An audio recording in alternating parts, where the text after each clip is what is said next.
Hello, everybody, and thank you for joining us for the Ananke Literature Festival 2026. I'm Dr. Shalini Mullick, and it's my proud pleasure to welcome you here for this session. The session title for today is Fault Lines in Fiction, Writing the Fractures and Emotional and Social Costs of Survival and Resilience. A very interesting topic, and I have some absolutely fabulous panelists with me here on the Readomania panel today. They're absolutely very prolific authors and thought leaders, and I'm looking forward to sharing thoughts with them. Before we start, I'll request them all to introduce themselves briefly for us. We'll start with Dr. Harshali Singh. Harshali, please introduce yourself. Hello, everyone. First of all, thank you so much to Ananke Literature Festival 2026 for this opportunity to discuss this very pertinent topic, as Dr. Shalini just, kind of told us. And the best part is that I'm here with the women I admire. And to introduce myself, I am a member judge in the Consumer Commission, but before everything else, I'm an author because that kind of drives me. I'm also an occupational therapist, a painter, and an academician. What else? I think the recent new role is of a director literature festival called the House of Harmony, and this is a literary initiative that I started with a friend, and we finished our fourth edition of that, and it's a proud feeling to say this out loud. So I'm just glad and honored to be here again. Ananke is like a family, so I'm just glad to be here with you all today. Thank you. Thank you, Harshali. Next, we have Avanti Sopory. Avanti, will you please introduce yourself for us? Hi, everyone, and thank you for having me here on this panel. It's always a pleasure to talk to my Readomania extended family and to these women whom I would see in person, but it's an online program. And of course, the topic is very interesting. There's too much to talk. There's so many layers to the entire thing. But to briefly tell you about myself, I mean, I can excuse all my other hats at this moment. I just want to say that I'm a dreamer and a dreamer who wants to put the dreams in words and then wants the words to fly out of my book and, it goes off to people and is read and accepted. And then a little bit of criticized also by people all across the world because I want to know what more do they want to read about my literary work. Yeah. Thank you. Thank you, everyone. Thank you, Avanti. And our next speaker on the panel is Nazia Kamali. Nazia, would you please tell us a little about yourself? Hi, everyone. Thank you for having me. Thank you, Ananke Literature Fest, Sabine, Dr. Shalini, and everyone in the Readomania family for being here with me. I started off as an engineer, but I couldn't resist the lure of words, and I am here as a writer. Writing is everything for me. If I don't write, I don't feel like myself. So that's the only introduction I would like for myself to be, like a wordsmith who couldn't resist forging words. Very, very well said. Thank you. I think now our audience is going to be looking forward to hearing our words and our thoughts about this topic because all of us are writers of fiction, and all of us have put the writer part of our identity above anything else when we introduced ourselves. Fault lines. I mean, fault lines, as the name suggests, they're there beneath the surface. You don't see them. And sometimes you see them when, there's a major fracture or a major shift that happens. And that's when you realize that these fault lines were there all along. And that there's that tension. It's like a very delicate equilibrium that the fault line maintains, right? And that's true for anything, for marriage, for a place, for even a sense of self, like which all of us have discovered and explored in our writings. So, the first question is that as writers, what is it that makes you want to write about fault lines, to explore these tensions? I mean, you could just pick something nice and cushy and soft and, something like that. But in all the work of all of you, you consciously go towards a fault line, and not once, but again and again. So, Harshali, would you tell us that first?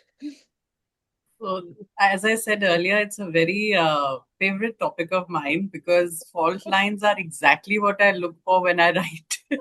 Because I feel a story only truly begins when the surface starts to crack, really. And I have always been fascinated by what happens beneath these carefully constructed facades of our everyday lives.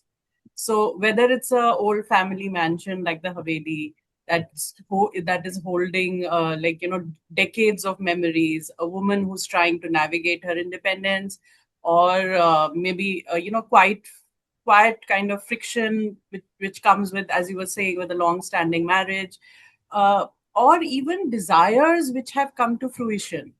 So the most profound human truths, I feel, are always buried, in these spaces of tension, so to say. So just to give a little bit of context, in the Haveli series, I focus on a traditional Indian family unit, right? On the outside, these domestic structures look very solid and very protective and very permanent. But if you just scratch the surface, you find that there is immense pressure that everybody is dealing with. So I wanted to give a voice to the unspoken toll that being silent demands, from especially from women, and this deep-seated dissatisfaction that I see all around me, the quiet sacrifices of the generations that, even in our generation and especially the generation before us, and this hidden pain that individuals are somehow carrying everywhere, and just to they just bear this silently to keep the surface looking stable, so this stability is very illusionary. And just like the walls of the Haveli, these families, these dysfunctional families are absorbing our unspoken anxieties and secrets.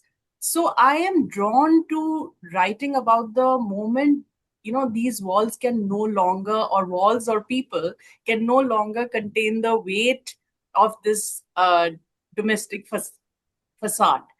And the most intriguing part is writing about the women's autonomy and the cracks of choice, because I just love the word choice. And, fault lines inevitably lead to shifts, as you were just saying. And for my characters, those shifts happen when they dare to make a choice, so to say. And I purposefully write and confront taboos around women centric issues, that society prefers to just brush under the carpet most of the time, especially domestic friction, alienation, marital boundaries, and this absolute need for independence that we see in the youth today, that we are living. So when a woman step out of the mold that society has cast for her, it creates immediate tensions and fault lines, whether it is within her family, it is within her own identity sometimes, and even in society.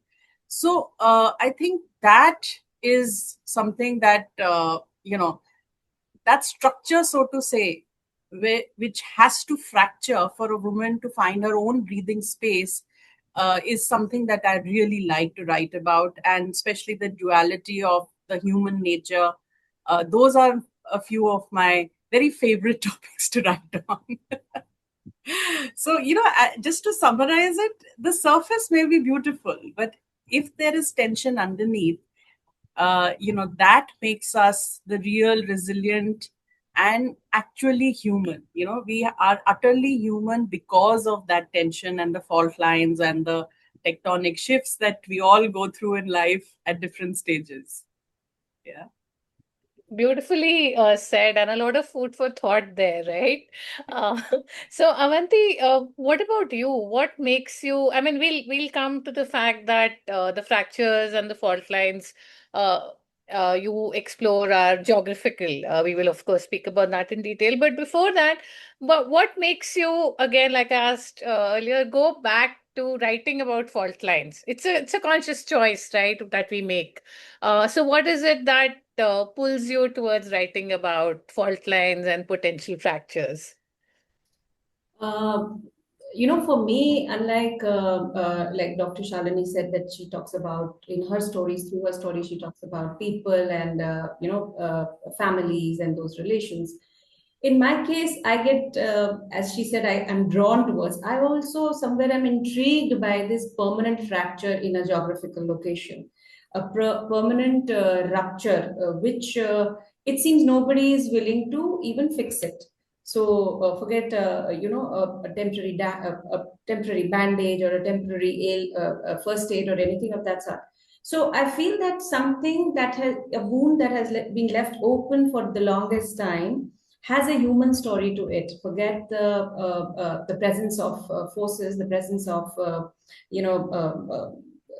Discrepance, the presence of other people who wants to create instability in the society. There is a lot that is under that fractured line, under that share of a picture that has been portrayed to people in general. So I get drawn to bring out the more beautiful aspect of that geographical area, that place, my native place, and that brings out stories for me. Now, this also takes me to another aspect of it, that because the stories are written in a certain way, uh, life is not always beautiful. So there has to be a voice, there has to be somebody who brings out those fault lines to the forefront, and even if it is through a fictional piece of work, there is a story that is going out, there is an audience that is reading it, and there is a large amount of factual reality to the fiction that has been written around that. So for me, the fault lines are, the fracture rather, is very obvious and is very stark on the eyes, but because we need more people to tell the other aspect, tell the other part of the story, that draws me to write about this geographical area. Thank you. So, I mean, it's almost like a compulsion, right? That we have to explore this particular, because even I sometimes feel that, that this is something that we need to bring about. And as you said beautifully, that there is so much of truth behind our fiction, our works of fiction. So, Nazia, what about you? You've spoken about, in a sense, the fracture of the self, and the identity of a person. Um, so what drew you to writing about this kind of a fracture? First of all, I was really impressed by what Dr. Harshali and Avanti said. It was a lot of food for thought. And coming to me, I believe life is messy and you cannot just smooth over the mess. Before asking anyone else to forgive you, you have to forgive yourself. You have to give yourself a second, a third, a fourth chance in life.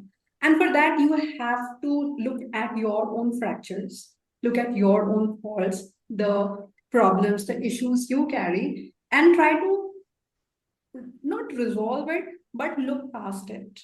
Try to move in such a way that you accept that, yes, this happened in your life, and now you have to move on. It can be in any way for anyone. Different people go with fractures in different ways. It doesn't have to be the same way for everyone. It doesn't have to be a straight line. You can take any route, but just accept that life is not simple, not for you, not for anyone. And if you look at fractures like that, everyone has fractures. A piece of furniture has fractures, and why not humans? So, not comparing yourself and moving forward with life without valuing into self guilt and self pity. That is why I write about fractures and self. Very well said, and a very different perspective to how you would think of fractures. So beautifully put together. Uh, and also, Nazia, you work in the digital and the AI space. You are an AI Yes. trainer and a consultant, right? So, do you think that fault lines run deeper or they are fewer in the digital space? Is everything more, like you said, is it more neat and tidy in the digital space as one would expect, or do the fault lines run deep there? They actually run deeper from what I think, from what I have observed, because we in digital space you do not have personal contact. There are small nuances of a person that you observe when you are talking to them face to face, or you are, listening to their voice, see their expressions. That is not available in digital space. When you're a digital professional or an email smooths everything up, and it buries the entire psychological trauma. It buries all the fractures. So those fractures, they become deeper and deeper because there is no one to help you go through this. The digital space in that way is creating a very big divide between your personal and your professional life, and the identity. What's digging it inside is the fractures that you carry, because when you do not meet someone face to face, or you are talking over to someone over an email or a what, not necessarily WhatsApp, but a professional message, you cannot discuss your issues with them. Sometimes they seep over your professional life also, and digital landscape does not allow you to do that. In a face-to-face and offline landscape, it allows you to carry your personal trauma into your life, because you're interacting with people. Yeah. When you're interacting with machines, you cannot do that. A person is forced to hide everything, box everything inside and work, because a computer is never going to understand that. Plus, what I have observed that in digital landscape, branding and identity of a person are running very parallel to one another. So everyone is chasing after creating a brand of themselves, whatever profession it is in a digital landscape. It is eating away the personality of a person, because we are trying to wrap ourselves up in a particular box, in a brand that is sellable. So that's creating a divide. I think that's very relevant. I mean, in a way, humanness itself is getting fractured, right? So I think that's a very relevant perspective to bring to this discussion, and very related to both your identities as a writer and your professional one. Avanti, your fractures, as we said, not your fractures, sorry, but the fractures that you write about, they are cultural, geographical, historical. They're all rooted in Kashmir. And I mean, it's something you have already said, that we need to have the truth, and everything is not so beautiful. But tell us how difficult it is for these fractures to really mend, because like you said, you're putting the beauty out there, you're also putting the reality out there. Uh, is it possible really for these fractures to mend, or are they just running too deep? What do you think about that? And how do you address this through your writing? See, I personally feel that these fractures are too deep. And nothing mends better than empathy, emotion, love, patience, and a sense of togetherness. So, probably when that sense of togetherness prevails and people have that sense of belonging, I'm sure the fractures are going to, I won't say go away totally, but at least we can see some repair happening to those. When we talk about cultures and geography and history and all of that, it's easy to pull somebody out from a geographical location, but it's difficult to bring the culture and the history and your past away from the person. So my attempt through my work is, of course, to enlighten share my little knowledge with the larger audience about what actually is happening, and bring them up to date with things. But at the same time, as you said, the fractures, those lines, I sometimes feel, this Japanese pottery art, which is where you're mending broken potteries with golden color. I think it's called Kintu Sokorai or something. So I Yeah. feel literature is exactly that, to places, to emotions, to broken places and broken emotions and broken relationships in this case, particularly. Because you can't overnight repair the crack, but you can try to make it look beautiful. You can try to create something which is pleasant to the eyes, something which is also a reminder of a history that has been overlooked or has been washed away or has been presented in a certain format. So through my writing efforts, I try to be that kintsukuroi Japanese, that art form, but I'm trying to bring it out as a beautiful pottery rather than a piece of pottery that's broken and shattered around, and people are just flicking and playing around with it, which is going to be very difficult for any Kashmiri to feel like that. Basically, Avanti is saying she's gold. We agree, Avanti. She is totally. We agree. We are with you on Totally, that. yes. She's as beautiful and as precious. Yes. Completely agree. Thanks. Beautifully said. I didn't realize So, that. Harshali, you already told us about how the silence is really a fault line, and especially women's silence. And I also love that, like Nazia. Now, the thing is that you write across genres. I mean, there are, it's very inspiring as a writer, to see you try a different thing each time and rock it. So tell me that how does you write across different genres? You're touching on people in your latest Haveli series. We have it's the male protagonist, and then you've Yeah. also written historical fiction. So that's the scope of your work is absolutely amazing. And Thank yet, each time you come back to the fault line. So, do you think that writing these different genres and is this also a conscious way of exploring the fault lines and bringing them to the forefront? Is it a very conscious way that you think that this is how they will come up into the public or the reader's consciousness?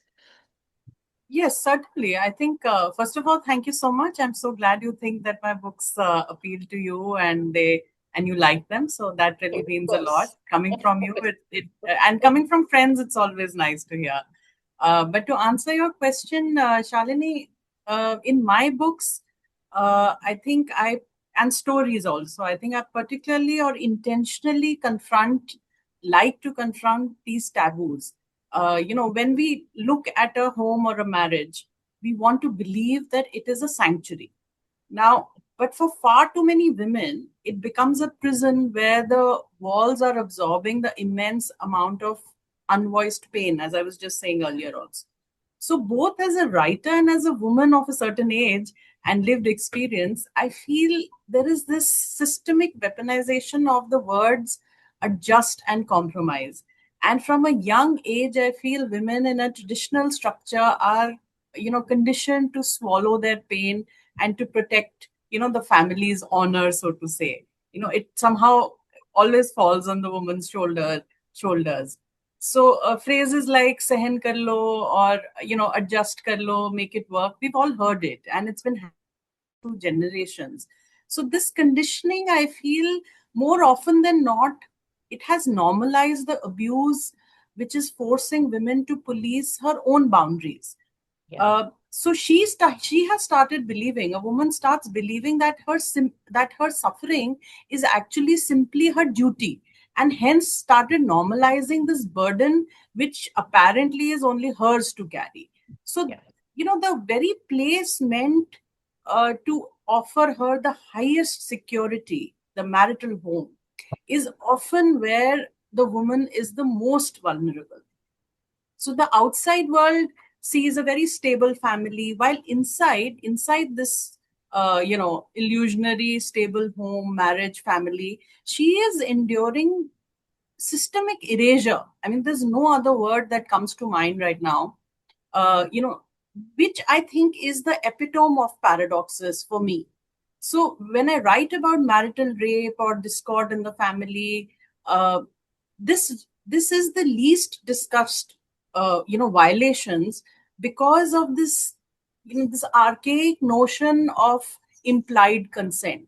So this is a pet peeve of mine, that even today in 2026, a very large part of society operates on this silent assumption that marriage gives a husband total ownership over his body's, his wife's body.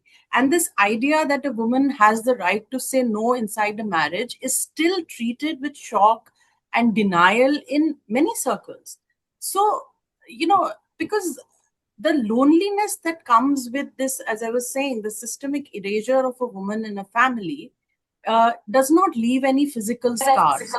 So, so it actually ultimately muzzles a woman, especially with the trope of what will people say, or so that's like the last nail in our collective coffins. So women are enduring this abuse very silently, because for different reasons. It could be financial reason, it could be lack of structural support, fear of being cast out by their families or community. So I write about these fractures not to sensationalize them, very frankly, but to reclaim the narrative and to shatter this illusion and bubble that we are building around ourselves, that that speaking up will shatter their very very thinly fragile environments or communities. So this is the reason that I want to write more on these fault lines and fractures in a personal setting or in a family setting, because you cannot heal a fracture by pretending it isn't there. So by pulling these very private agonies into light, with my words, as authors also, I feel we validate the lived experiences of countless silent women who are surviving just to assert a woman's body, their dignity, and their autonomy, regardless of her marital status. So I think this is a very important part that needs to be, kind of made more audible, made spoken about much more. And the voices need to rise more, especially for this, and of course the other fractures that are there.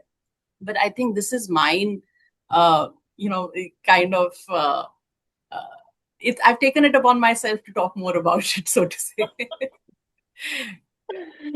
No, I mean, again, it's very important, and thank you for exploring these, and that's the power of stories, right? That when we write something, we really don't know who it's going to resonate with, and that I think is its real power. And I Yeah. think what they say, that even if it has touched one person, but I know that your work is touching much more than one person. So, I mean, please keep exploring them. They're so Thank you. It's so kind of you. all of us are, fiction writers. So the question now is that there are fault lines, tectonic shifts are going to come. We've consciously chosen to, write those.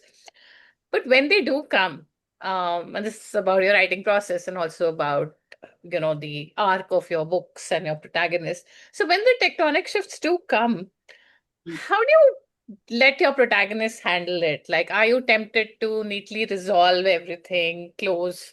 Like we just said, Avanti's already told us that healing cannot be, completely the way it was, and I Yeah. mean, we know that healing is not going back to what we were. That is Yeah. not possible, right? Or to a situation. But when it comes to your protagonist, so are you very tempted to resolve everything, or are you okay with leaving some of the fractures unhealed or imperfectly healed?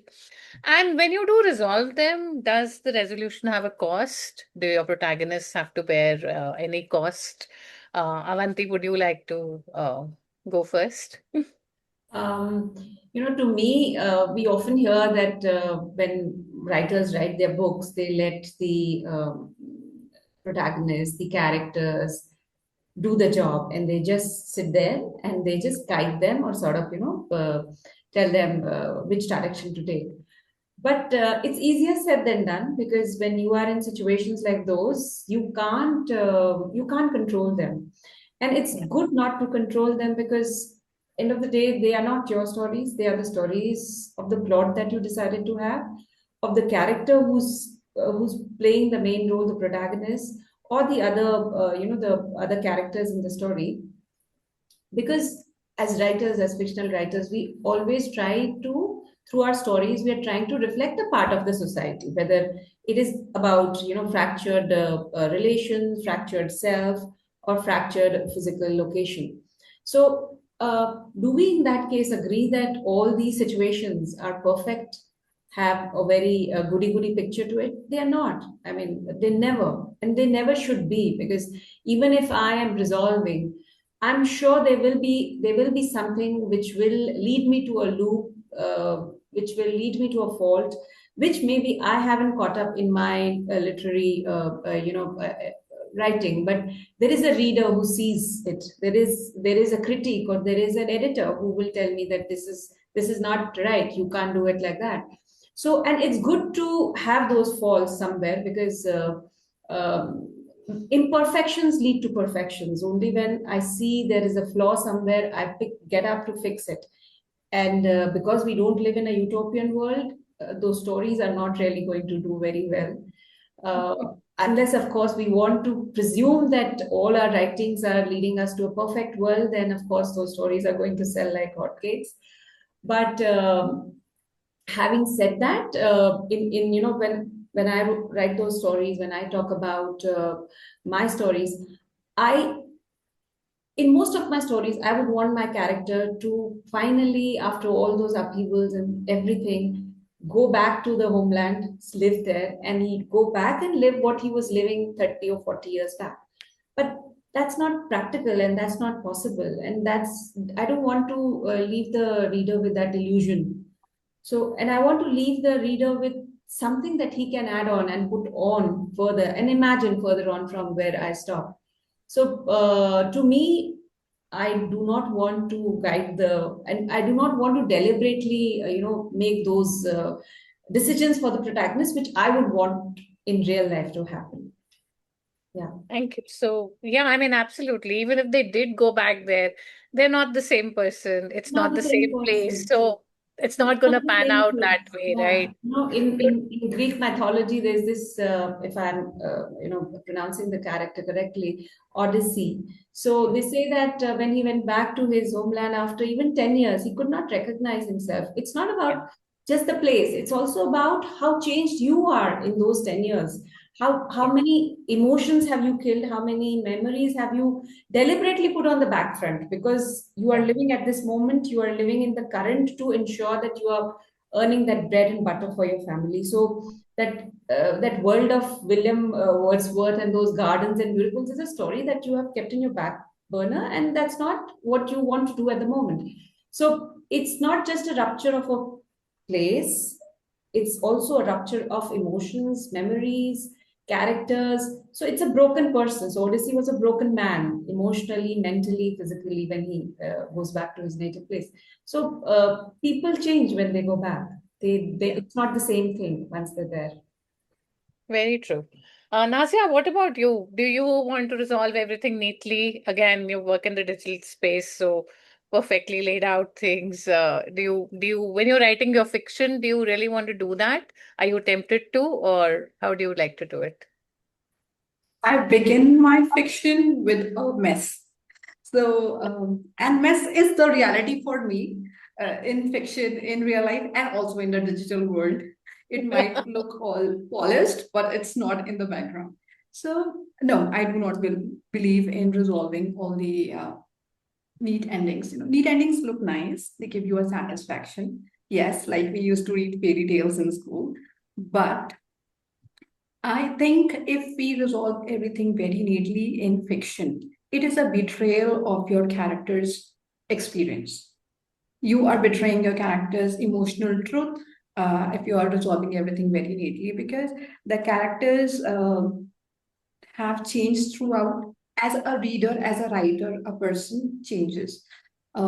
Readers, it is also a betrayal of readers' trust. I don't think readers are reading these stories to get the satisfaction of a resolution. They just read to identify themselves with the character. We all find a bit of ourselves in the character, and every writer leaves a bit of themselves in their stories. So none of it. It is always bits and parts. So you cannot smoothen out those. So and yes, I think everyone has to pay a price of not resolving. As a character, yes, for a character, the price is never going back to what you were in the beginning of the fiction. A character is never the same. That is the price that a character pays, the change.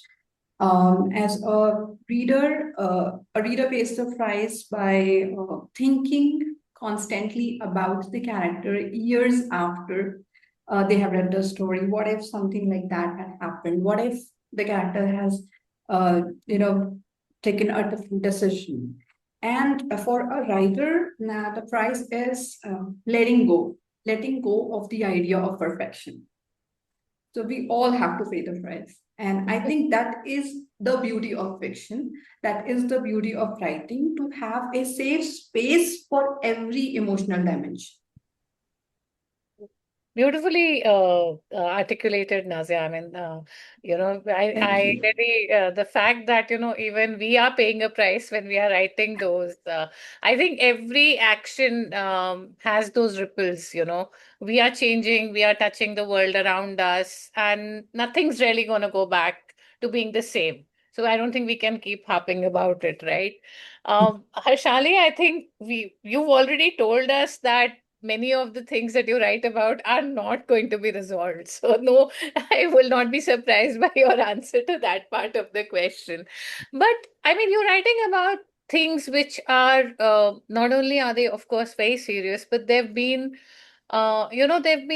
existing for so long that it would actually be, very immature to expect a resolution to come out of one story or thing. But I want you to talk about the cost that your protagonists bear when the tectonic shifts happen and when there is, when the fault lines really come to the surface. Uh, what is the cost that your protagonists are bearing of the resilience that they have shown and the resilience that they have to show when the fault lines come to the surface?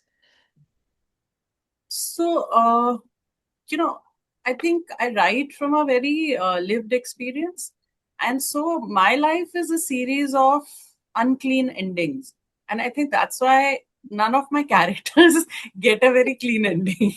And, if you actually talk about the tectonic shifts, just to give a little bit of context, when they occur in a story, they actually shatter the status quo. They're meant to shatter the status quo, right?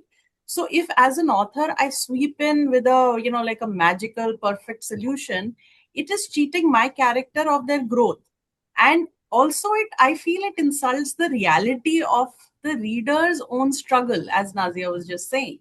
So real healing to my mind is like an aftermath of an earthquake, right? It is messy and it is uneven and it will leave permanent scars, as Avanti was saying. So I let my protagonist navigate these shifts and actually devastate them at times before they actually pay the heavy price that comes with finding a resolution. Because when the fault lines finally rupture, Shalini, I have made sure that I make my characters stand in the debris of their old lives. And the example of that is how Bhavya, comes back to the Haveli, or Uma comes to acknowledge and accept her flaws as a mother. So they, as we were all just saying, and I'm just reiterating what Avanti and Nazia and even you said, that they do not go back to who they were before. They cannot. But in my books, I try that they rebuild within these uncomfortable circumstances with their broken hearts and with their shattered prides. Right. So my protagonists, as I'm sure a lot of other authors do, but specifically for me, if I were to say, they handle the shifts by making hard and sometimes desperate choices. They stumble, they make mistakes, and they grieve the loss of that comfortable illusion that we all cling to, in life. And that kind of flawed survival, I think, was evident in A Window to Her Dreams. That was my first book in the Haveli CD. And the second one, Anatomy of Choice, I'm giving you examples of my book so that I can tell you about how I've tried to resolve the issues with them. In Anatomy of Choice, Bhavya's resolution did not mean that a broken relationship is magically fixed, right? Sometimes the resolution is just the courage to walk away entirely and face, with courage the unknown. And a neat squared resolution often implies that everything returns to a perfect peaceful baseline. But when we deal with these deep structural fractures like domestic violence, generational trauma, or systemic family secrets, a fairy tale ending is an illusion, as you were just saying. That and so in Paradox of Dreams, the third book, that encapsulates this fact that Charu completely rejects the happily ever after trap. Right. So resolution only comes when the character stops waiting to be saved and actively decides that now I have to rebuild from where I am right now. So it's about moving from being a passive victim of circumstances to an active, I would say, an architect of one's own future, of my future. Like how we see Dheeraj in Whispers of the Buried Past. So I prefer open endings because absolute closures, cannot offer hope and agency. That is what I want to offer my readers when they, kind of read the last page. Because even if the horizon is open, the ground beneath my characters is still settling, as you would see in Anarkali. So, as far as the cost that you were talking about to resolution, you know, to survive a tectonic shift or a fracture or fault lines, a character must internally first deconstruct themselves and dismantle a piece of their identity. As women, I think we've all done that. So they have to shed a version of themselves that is complicit in their own silence. So when a protagonist finds peace, they carry this psychological phantom limb, the phantom pain that you would know about, and I'm sure we all know about, of their past. So this phantom pain of their past continues into their future. So we cannot say that even though they are changed, they're not carrying a part of what they were once before. Maybe it's in their memory, maybe it's in a lived experience, etc. So I let my characters bleed अच्छे से, then adapt and evolve. The resolution they earn isn't a flawless, it's not a flawless victory. It is a hard-won truce with their own reality, proving that they are resilient enough to survive, the tremors and strong enough to build something authentic on top of the ruins of their relationships, their failed marriages, their insecurities. So I think that is how I kind of make sure that my characters go through hell before they actually reach, the other side of the tunnel. I think I'm very mean to them. Now that I can hear myself speak, I think I'm finding myself very cruel, I think. No, I think you're putting them through fire and they are emerging stronger and everything. Like I think gold. that's yes, and I think it's really nice that you have this whole family saga Clarity. and so many books for us to keep coming back to see how they're rebuilding themselves. But I think that I think there's one more cost that comes, when our protagonists make those choices, which you said, and they actually own them.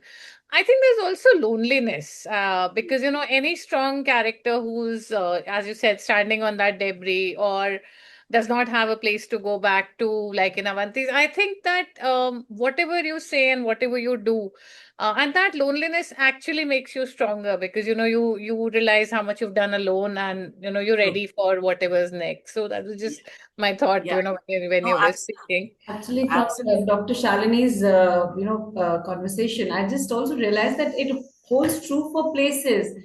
Look at Delhi, you know, so many invasions, so much of always in a flux, always people coming, different dynasties ruling, and different, we still, you know, it's like bleeding, then it's Yeah. like collecting itself, and then it's standing up again, and it still Yeah. continues to be the Delhi.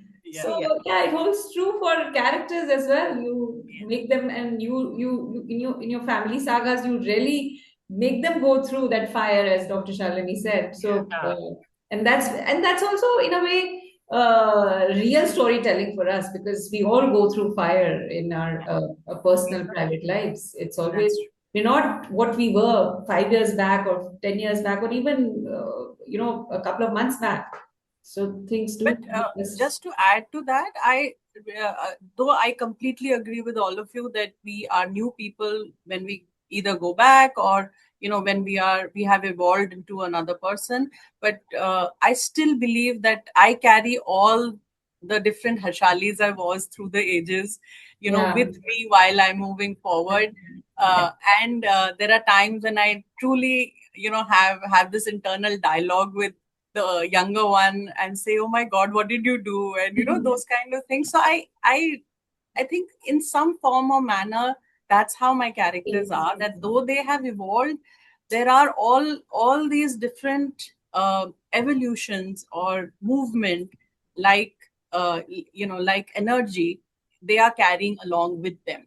So I think I'm a proponent of carrying everything along. Don't leave anything behind. Yeah, the building blocks to your current Yes, yes, yes. I don't think it's possible to. I think if we actually want to get rid of any part of us or some of our trauma or our fractures, I think that's counterproductive. I think the real thing is to make space, hold space for even that younger me who goofed up so many times, because Yeah. I think that's part and parcel of it. What do Yeah. you think, Nazia?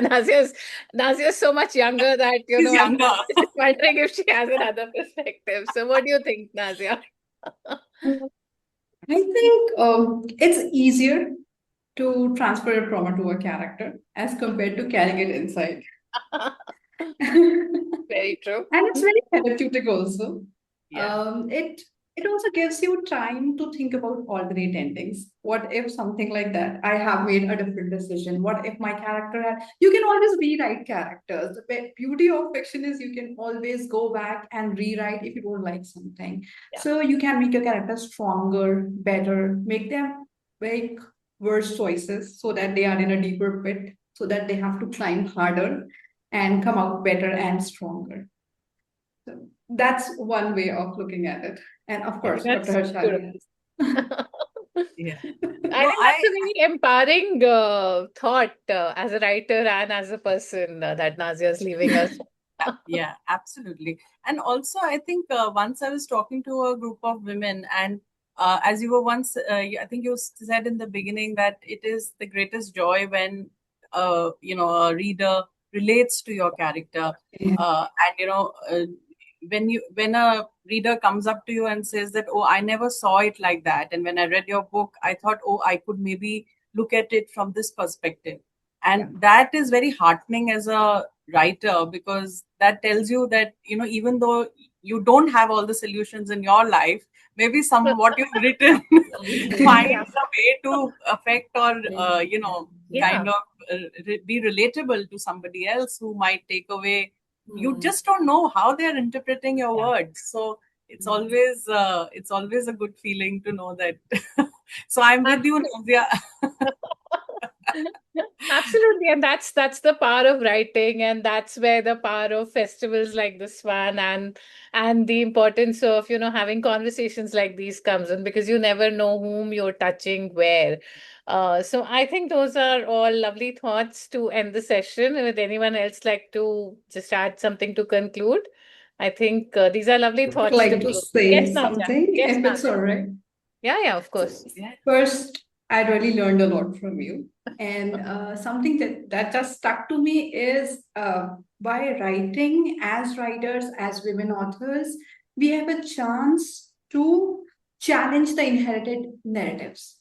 the narratives that have been inherited through generations or through gendered perspective or through any multidimensional perspective, through economics, through politics, that I think is a privilege that we have, and we should explore that privilege.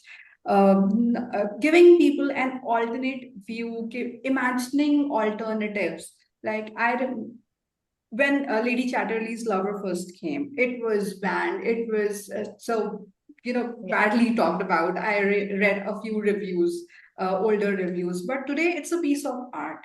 So we should never shy away from writing responsibly. We cannot write cautiously. You cannot spare your self criticism, and you cannot be afraid of being criticized. The only thing I think we should be aware of is if we are writing emotion complexly enough, giving it enough respect. We're respecting someone's emotions or a character's or a person's journey enough to give it space to breathe. And criticism will always come. I don't think we should shy away from it, or we should be scared of it, because times change, people change, readers change, and the perspective will also change. Perfectly said. I think again a very wonderful note to end the session on. Avanti, is there something you would like to say before I just conclude? No, it's been great. Thank you, Ananke, and thank you, Dr. Shalini. Thank you, Harshali, and thank you, Nazia, for being such interesting panelists and sharing your thoughts. And of course, I'm also like Nazia, taking away so much with me, so much new perspective and learnings here uh, at the session. Thank you. So lovely having. Yeah, yes, Harshali. May I just add a little bit here that just to conclude, what and taking a leaf from what Dr. Shalini said, that eventually beneath all the fractures and fault lines, it is our fundamental human need to remain exactly the same. To be seen, to be safe, and to be allowed the freedom to choose our own destiny, and to validate the loneliness that you were talking about. So I say, let's be lonely together. And with that, I'm going to say a big thank you to Sabin, to Ananke Literature Festival, and to Readomania, and of course, Shalini and Avanti and Nazia for this lovely opportunity. Thank you, my friends. And it's always a pleasure to talk to all of you. So thank you. I think formally just thanking Ananke and Readomania again, and the three of you lovely ladies. Thank you for sharing your thoughts with me. It's been an absolute pleasure moderating this session. And okay, I look forward to being lonely together. Let's all catch up soon.